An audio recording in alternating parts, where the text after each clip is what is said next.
I started this thing. It's called FLOMM. And FLOMM usually is, what is FLOMM? Or I don't know what FLOMM is. And it's okay, we don't know because we're making it up as we go. And it is a we, it's a bunch of people, and I'm kind of behind it. So my name's Mehallo, and I teach design courses. I also teach design history. Oh, I teach a little bit of all that stuff. But I'm a graphic designer. I'm also a typographer, and that means fonts. And I do all this stuff with graphic design. And as someone who teaches history, little things come up where you start going, hey, that's kind of interesting. So I got the idea for FLOMM from my design history class, which I still teach, by the way, in the Sacramento area, if you want to take it. And so the idea for FLOMM, the exact idea, came from a Dutch neoplasticist known as Theo van Doesburg. And Theo was basically one guy in Holland, a country no one knows about. Really, think about it. No one knows about Holland. And Holland's okay with that, I think. But he wasn't okay with it. In fact, if you want to see some jokes about Holland, there's a Spider-Man movie where there was a lot of jokes about Dutch culture and things. So Theo van Doesburg, identified as a neoplasticist, he started an art movement. And this mostly happened 1920, 1920. So 100 years ago, he starts this art movement. And what's an art movement? It's like a big fancy club for other people. It's kind of like a social club, but where people make things and don't talk to each other, which kind of explains it. And they're artists. So think about how artists are. You know any artists? So Theo starts this thing. He writes a manifesto, which is a mission statement, and he gets all these kind of famous artists in Holland to sign on to it. And then he promotes the hell out of it in a zine that he self-publishes. And the fun part is, like, the zines took off. Artists were reading it. It was like, this was the most modern thing ever. In fact, one thing you'll find in modern art, by the 1920s, people were still freaked out by it. I mean, they're freaked out by it today. But in the 1920s, they were so freaked out by it that if you start digging through literature and stuff, which I've done, you'll find there are very few books on actual modern art from the time.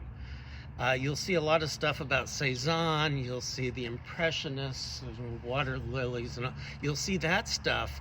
I didn't see Picasso start showing up in modern art literature until around the 40s, and you kind of had to dig for that. And you could thank the Museum of Modern Art for really stepping in and all that. And also the people who are buying Picasso stuff. But I digress. So Theo used his zine as a propaganda device, and he used every chance he got to be a propagandist. And all through Europe and as far as Japan. And when people would write him letters, he would list where they came from, and he would basically say his neoplasticism art movement was essentially worldwide. And people bought it. Why? Because people buy propaganda. If you don't believe me, just look at the state of the world today. It worked very well. So a big question that kept coming up as I did the lecture on Van Doesburg and his ilk was, what would he do if he had access to the communication tools we have today?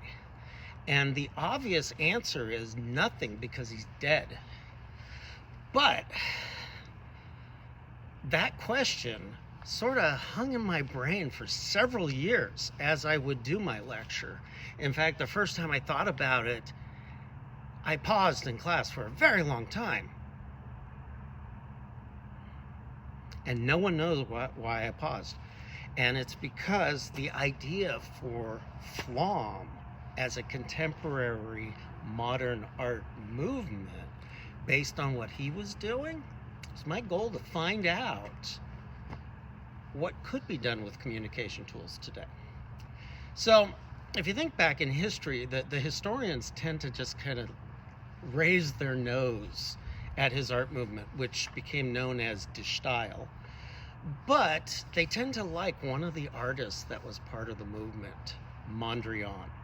And the main reason Mondrian is kind of famous today, he was part of de style, but also Yves Saint Laurent did the famous Mondrian collection.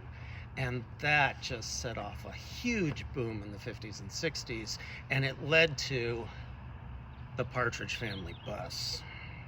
So I started FLOMM to find out how this would work, but I also kind of jumped into something else, which was the FLOMM video game, which was very complicated for a simple game, but it was based on the simple idea of modern versus tradition. And as a modernist, you get to blow up tradition, which is really the two extremes we see in the world today, socially, politically, all over the place. So we had a video game, and we started moving into other things. FLOMM puts on events, FLOMM promotes artists, and basically we have one thing that Van Doesburg was kind of doing in his magazine, was kind of educating people as to what modern art is, but we're going a little bit farther. FLOMM sneaks education into everything we do. And one of our goals in doing this, and this is one of my goals as a college professor, is I'm big on people thinking again.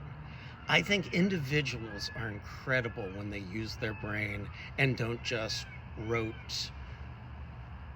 restate what was on a test, restate what other people are saying. Imagine if every human on the planet was using their noggin, was actually coming up with new stuff. But we don't do that because we're afraid to do that. So one of my goals has been, through FLOMM and in teaching, for people to find themselves. Be who you are really. Don't be a copy of what everyone else wants you to be. Be who you really are. Find out what you're good at. What are your skills? I said this once, that everyone's good at something.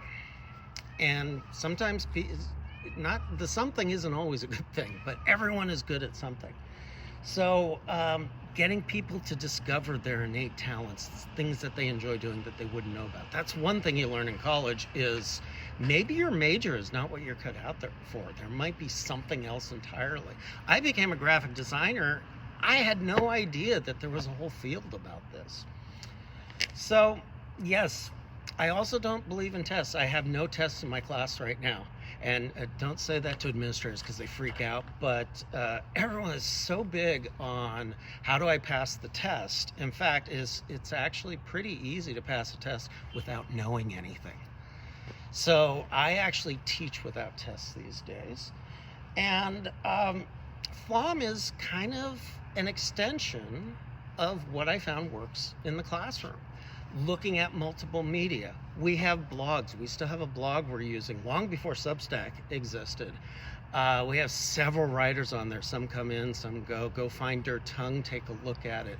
We put on events that are actually live streamed or in person, hands-on stuff. We play with different technologies. And it goes on and on and on. So find our podcast. Every podcast, you will learn something in the episode if you listen to it. It's a long stream of experimental stuff plus music interviews and something to learn. So we are all FLOMmists. You can be too.